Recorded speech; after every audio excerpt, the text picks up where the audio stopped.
बिस्मिल्लाहिर्रहमानिर्रहीम बिस्मिल्लाहिर्रहमानिर्रहीम। आज आपसे डिस्कस करते हैं आपका जो आपका प्रोग्रेस है। प्रोग्रेस मीन आपका जो दो आपके एक्ट खुले हैं उसमें से पहला जो एक्ट खुले है वो आपका प्रोग्रेस है, ठीक है ना। अच्छा, ये जो है इसमें इसके कैरेक्टर जो है मिसेस मेल्डन है, मिस्टर मेल्डन है। वैसे मिस्टर मेल्डन का कोई काम नहीं है इसमें, ठीक है ना। और प्रोफेसर हेनरी कोरी, तो प्रोफेसर साहब का इसके अंदर रोल है। अब इंतहाई शॉर्ट फॉर्म में जो आपके पेपर में चीज़ें आती हैं वो आपसे डिस्कस कर देते हैं, ठीक है ना। अब ये स्टार्ट इस तरह होता है कि सबसे पहले जो है ट्रेन का सीन दिखाते हैं। मिसेस मेल्डन जो हैं वो ट्रेन से उतर रही होती हैं। इनको रिसीव करने के लिए इनका भाई जो होता है प्रोफेसर होता है, बहुत बड़ा साइंटिस्ट होता है, दुनिया का बहुत बड़ा साइंटिस्ट है। वो जो है अपनी मसरूफियत की वजह से अपने घर में लैब है उसकी, तो उस अपनी मसरूफियत की वजह से वो लेने नहीं जाता इनको और अपनी नौकरानी को भेज देता है। हैना नाम है उसका, हैना, आप हिना हिना भी बोल दो तो चलेगा, ठीक है ना। हैना नाम है उसका, उसको लेने भेज देता है। अब पहला सीन ये दिखाते हैं कि ट्रेन से जो है वो मिसेस मेल्डन उतरी हैं। पहली चीज़ याद रखिएगा, ट्रेन से उतरी हैं, ठीक है।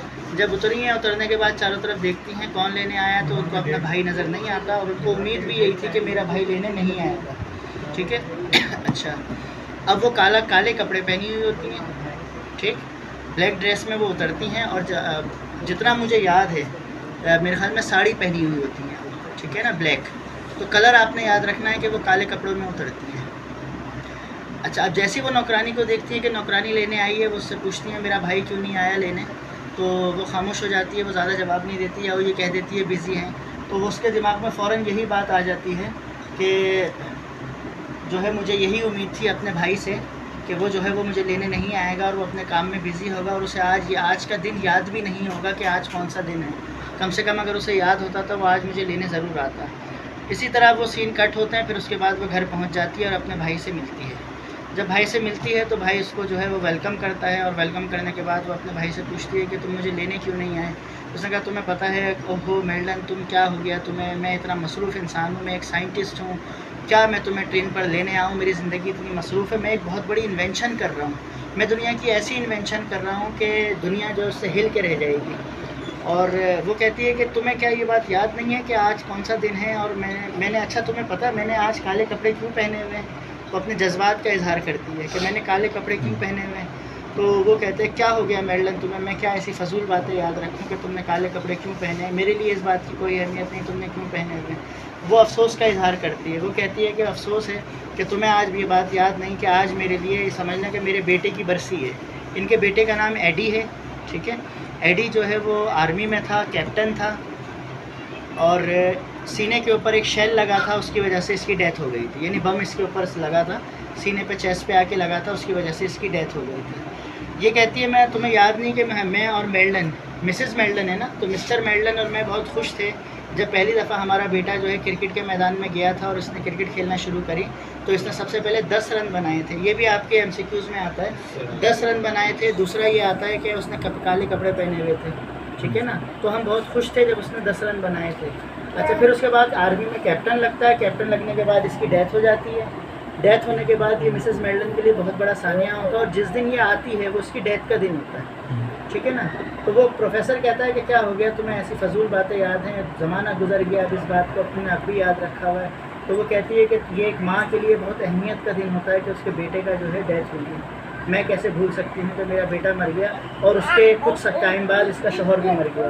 तो जिस प्रोफेसर हेनरी कोरी की लाइफ, मिसेस मेल्डन की जो लाइफ थी वो बहुत ही सैड थी, बहुत ही अफसरदा थी, क्योंकि ज़ाहिर है बेटे की भी डेथ हो गई, शौहर की भी हो गई, तो बचा ही कौन, वो एक प्रोफेसर बचा, वो भी कभी घास नहीं डालता था इनको, ठीक है ना, वो भी नहीं मिलता था, वो अपनी मसरूफियात में रहता था। खैर, अब सीन आगे चला जाता पर आती है कि आप क्या बना रहे हो, क्या आपकी यहाँ चली जाती है कि इन्वेंशन क्या है। अब वो ये कहता है कि मैं एक बहुत डेडली बॉम्ब बना रहा हूँ, बल्कि पहले वो ये कहता है कि मेल्डन मैं एक ऐसी इन्वेंशन कर रहा हूँ जिससे जो है जंगें बहुत छोटी होना शुरू हो जाएंगी, जंगें जल्दी ख़त्म हो जाएंगी।